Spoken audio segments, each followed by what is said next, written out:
ভারত বাংলাদেশ আন্তর্জাতিক সীমান্তবর্তী অঞ্চল কাছাড়ের কাটিগড়ায় কিন্দখাল বর্ডার আউটপোস্টের ফেন্সি গেট নম্বর 31 দিয়ে আজ সকাল আনুমানিক 11টায় সীমান্ত সংলগ্ন গ্রাম চণ্ডীপুর দ্বিতীয় খণ্ডে রঞ্জিত দাস নামে এক বৃদ্ধ ব্যক্তি প্রতিদিনের মতো গরুর খাদ্য সংগ্রহ করতে 31 নম্বর গেট দিয়ে যান। কিন্তু আজ কিছু বাংলাদেশি দুষ্কৃতিকারী তাকে আটক করে বাংলাদেশে নিয়ে যায়। প্রত্যক্ষদর্শীদের মতে বাংলাদেশিরা তাকে মারধর করে নিয়ে যেতে দেখা যায়। উল্লেখযোগ্য যে ফেন্সি গেটের ভেতরেও ভারতের অনেক অংশের জমি রয়েছে। ভারত বাংলাদেশের 0 পয়েন্টে পৌঁছানোর আগেই বাংলাদেশের দুষ্কৃতিকারীরা রঞ্জিত দাসকে আটক করার পর বিএসএফ ফ্ল্যাগ মিটিং এর প্রচেষ্টা অব্যাহত রাখলেও বাংলাদেশ সীমান্তরক্ষী বাহিনীর পক্ষ থেকে বর্তমান সময় পর্যন্ত এই বিষয়ে ভারত কোনো সাড়া পায়নি। স্থানীয় জনগণের অভিযোগ, বিএসএফ এর নীরব ভূমিকা এবং কর্মদক্ষতা নিয়ে সাধারণ মানুষের মধ্যে প্রশ্ন উঠেছে। নিরীহ সাধারণ ভারতীয় নাগরিকদের যাতায়াতের ক্ষেত্রে বিএসএফ কঠোর ভূমিকা পালন করে, কিন্তু আজকের এই ঘটনায় বিএসএফ এর ভূমিকা যেন ব্যর্থ বলে দাবি করেছেন সাধারণ মানুষ। কারণ সীমান্তে প্রহরী হিসেবে নিয়োজিত থাকার পরেও কিভাবে একজন ভারতীয় নাগরিককে বাংলাদেশি দুষ্কৃতিকারীরা আটক করে নিয়ে যেতে পারে।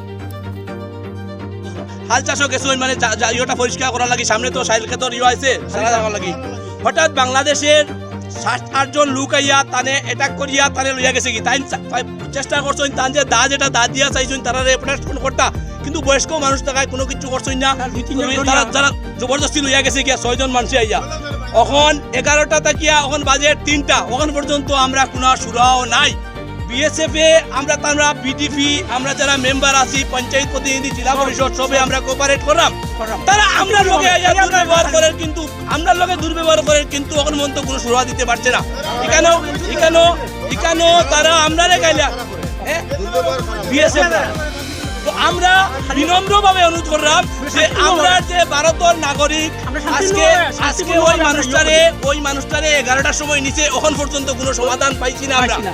তো আমরা কিভাবে শান্তিতে থাকবো? আমরা গোট থাকি মানুষের লইয়া যার গিয়া। তাই আপনারা মিডিয়ার মাধ্যমে আমরা জানাইতে চাই যে আমরা যদি সঠিক তারা মানে আমরা যদি মানে হইতাম চাই যে অতি সত্তর যে এরারে বিএসএফের হাতে পুরা গুলি রানা দেব, দুষ্কৃতকারীর উপরে গুলি রানা দেব, না হলে আমরা সুরক্ষিত নাই। আমরা বাংলাদেশে থাকে আর সন্ধ্যার সময় তো বোরার পাস হয়ে যায়, দা হাত লইয়া থাকে, তারা দা সবসময় থাকে গরু বৈশ সামনে চুরি হয়। আসলে আমাদের এখানে ফেন্সিং আছে, ফেন্সিংয়ের গেট আছে 31 গেট, আমরা কিনোকাল বিওপির আন্ডারে আছে। তো প্রতিদিন সকালে 7টায় গেটটা ওপেন হয়। তো সবাই কৃষক কৃষিকাজের জন্য গরু নিয়ে গরু চালানোর জন্য ভিতরে যায়। তো আমি তো বাড়িতেই ছিলাম, আমি তো ভিতরে যাইনি আজকে। তো 11টা নাগাদ আমার কাছে খবর আসে ভিতর থেকে, যারা কৃষক ছিল সঙ্গে তারা এসে আমাকে বলছে যে তোমার বাবাকে উঠিয়ে নিয়ে গেছে বাংলাদেশিরা। তো আমি ভাবলাম যে বাংলাদেশিরা উঠিয়ে নিয়ে গেছে, কারণটা কি?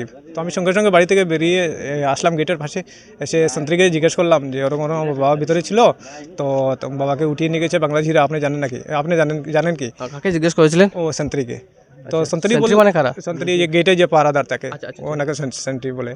তো ওনার কাছ থেকে জানলাম যে বাকি কৃষকগুলো ওনাকে এসে বলেছে আর বাবাকে উঠিয়ে নিয়ে গেছে। তো সঙ্গে সঙ্গে আমি পোস্ট কমান্ডারের কাছে যাই ও কিনোকাল বিওপিতে, তো সঙ্গে সঙ্গে ইনফর্ম করি, তারাও সঙ্গে সঙ্গে রেসপন্স দিয়েছে। তো ও পোস্ট কমান্ডার সঙ্গে সঙ্গে কমান্ডিং কমান্ডারকে কল করেছে, উনিও সঙ্গে সঙ্গে এসেছেন, সমস্ত স্টাফ নিয়ে আমাকে নিয়ে ভিতরে গেছে। ভিতরে গিয়ে অনেক তালাশি করে বাবাকে পাই নাই।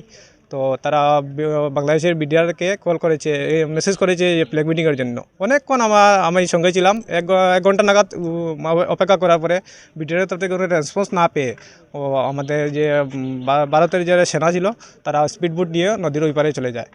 তো যাওয়ার পরে আবার মেসেজ করে যে বিডিআরকে যে ফ্ল্যাগ মিটিং করার জন্য। ও অনেকক্ষণ অপেক্ষা করার পরে ওরা 2-1 জন এসেছিল, এসে কী কথাবার্তা হয়েছে তা তো আমার জানা নেই, আমি তখন বেরিয়ে এসেছি গেটের বাইরে। তো এখনও পর্যন্ত আমার বাবা কোনো কোথায় আছে, কী করছে, সঠিক সন্ধান পাই নাই।